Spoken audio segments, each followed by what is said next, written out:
Okay, welcome back to the YouTube channel. Today, taking you on a walk. It's a super nice day out, and I got some things I want to talk to you about. So, if you watch my channel before, I talk about stuff like saving money and how I invest my money. And there's some interesting stuff on the horizon that I think not a lot of people know. And there's so many conflicting information out, and so I'm going to show you a chart that says what the unemployment rate is right now across the US. So the unemployment rate has continued to rise since the beginning of the year. So it has now gained 600,000 new unemployment filings. Come on. No, 1.3 million filings, and now it's up to 1.9 million filings. So what does that have to do with everybody buying cars, buying houses, investing? I think there's going to be really, really great opportunities for a bunch of people out there, because when you're going to look at the unemployment rate and everybody else that lost their job and didn't file, you can now score some deals, because all these people, most of them probably bought cars over asking price, houses over asking price, and spent money like they're going to keep making stimulus money. But like to keep making stimulus money. But I don't think that that's going to be sustainable, because you needed to, when you take out unemployment, you need to either tell them that you're going to keep taking taxes out of it or not. And so when you say you did not take taxes out of that and you got to pay the taxes now, you're in a lot of hurt, because a lot of people did not click that checkbox that says take taxes out. So that's one thing. So what do people do when they can't pay? They need to sell stuff. They need to get out of car loans. They need to sell stuff they have at the house. They need to somehow come up with money. So yeah, you might think that, oh, let me just take out a credit card. But it's not that easy to just take out a credit card, because as Wells Fargo said, they closed out lines of credits and a bunch of other stuff. So it's not that easy for these people to just go to the bank and take out a new credit card.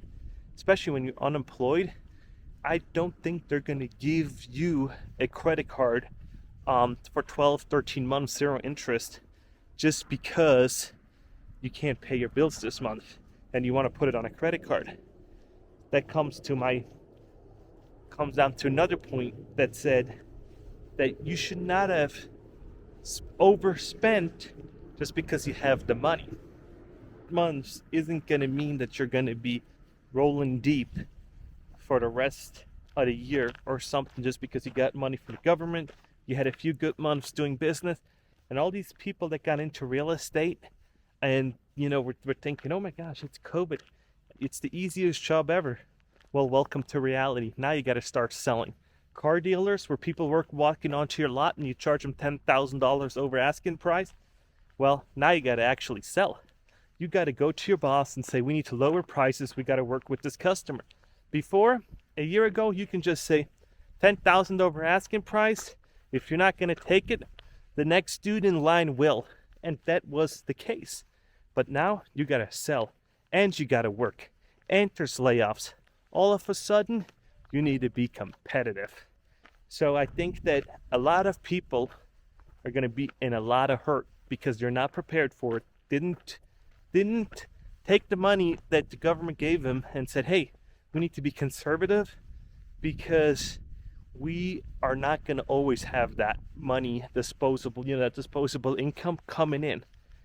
But big fortunes are made during recessions. So that means that if you are now sitting on all that money and you lived really frugally while everybody was balling deep, your time's going to come probably in the next year and a half or so, where you can actually invest and 4x, 10x, 15x that money, because you were not stupid with it and bought cars over asking price or anything else.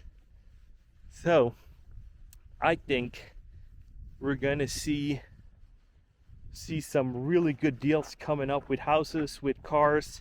And I know people in the car industry are gonna say, hey, manufacturers aren't gonna bring it, they're not making as many cars now as they used to, so they're still charging high prices.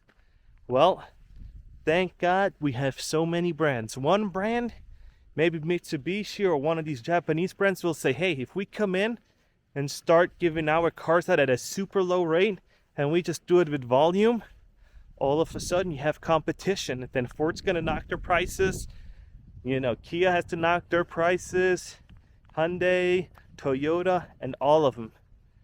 But somebody's always got to be the first one. And just like Kevin O'Leary said, a big player needs to go to zero. Maybe Carvana or somebody else needs to go to zero in order for that to happen. Banking already happened. So we will see how interesting the next few months are going to get.